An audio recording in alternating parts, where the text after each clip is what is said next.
Hey guys, what's up? Welcome back to my channel. So for today's video guys, ay magripating po ako ng aking dragon tail. Gawin ko lang dito guys, hatiin ko tong tanim kong dragon tail sa dalawang pot.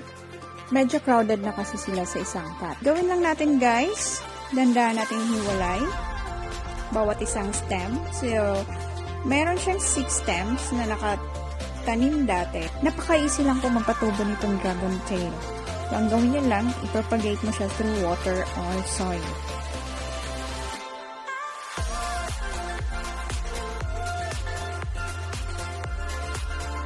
After mahiwalay na sila isa-isa guys, ayun, ready na natin yung ating pot. Let's start planting.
After my tanim guys, water the plants.